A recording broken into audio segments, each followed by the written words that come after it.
গাড়ি যদি আপনার কাছে না থাকে, ওই অবস্থায় যদি একজন ড্রাইভারের হ্যান্ডেল স্ট্রং এবং মজবুত হয়ে শক্তপোক্তভাবে হয়ে থাকে, তখন আসলে কি করবে একজন ড্রাইভার? তখন তো আসলে সে ড্রাইভ করার জন্য ব্যাকুল, কি করণীয় তার জন্য এবং কি করা উচিত তার জন্য, কোনটা বৈধ আর কোনটা অবৈধ, কোনটা ন্যায় এবং কোনটা অন্যায়, সেটাই জানতে হলে ভিডিওটা সম্পূর্ণ দেখতে হবে। ভিডিওতে লাইক কমেন্ট শেয়ার করা মোটে বলা যাবে না, যত বেশি শেয়ার করবেন তত বেশি এনজয় করবেন। প্রিয় বন্ধুরা, এই চ্যানেলে যদি আপনি নতুন হয়ে থাকেন তাহলে অবশ্যই চ্যানেলটি সাবস্ক্রাইব করে আমার পাশে থাকবেন। প্রিয় বন্ধুরা, আসলে ইঞ্জিন বা গাড়ি ড্রাইভারের কাছে নাই থাকতে পারে, সে অবস্থায় আবার গাড়ির হ্যান্ডেল দাঁড়িয়ে স্ট্রং, মজবুত, শক্তও হয়ে যেতে পারে। এটা খুবই স্বাভাবিক একটা বিষয়। কিন্তু তখন আসলে ড্রাইভার কি করবে? ড্রাইভারের তো খুবই ইচ্ছে করতেছে তার গাড়ি ড্রাইভ করার জন্য, কিন্তু গাড়ি নেই কাছে, তখন তার কি করণীয়?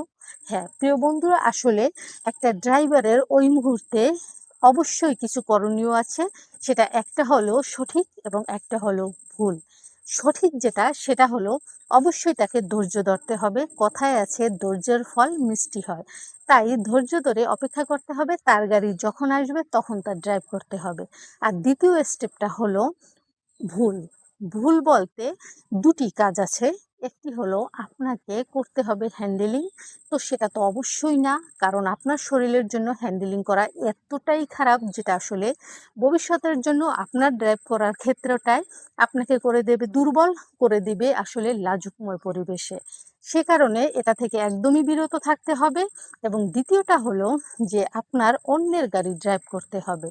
তো প্রিয় বন্ধুরা, সেটা তো মোটেও করা যাবে না, কারণ অন্যের গাড়ি ড্রাইভ করা এটা খুবই অন্যায়, খুবই অপরাধ এবং খুবই পাপ, যেটা আসলে করলে আপনার জন্য খুবই এতটা বাজে অবস্থা হবে যে এটা খুবই আপনার জন্য খারাপ। এবং পরিবেশ, সমাজ এবং আপনার যখন এটা প্রকাশ পাবে বা সন্দেহবাচক ভাবেও আপনার উপর ইঙ্গিত আসবে, তখন কিন্তু আপনি খুবই লজ্জিত হবেন সমাজের চোখে। তাই অবশ্যই এই পরকীয়া গাড়ি ড্রাইভ করা থেকেও বিরত থাকতে হবে।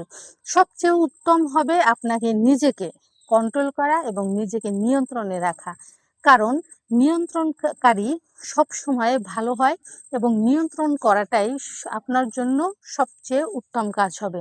তো প্রিয় বন্ধুরা, অবশ্যই এই ভুল করা যাবে না, অন্যায় পথে যাওয়া যাবে না এবং ভুল সিদ্ধান্ত নেওয়া যাবে না। ভালো থাকেন, সুস্থ থাকেন এবং অবশ্যই নিজের গাড়ি নিজে ড্রাইভ করেন।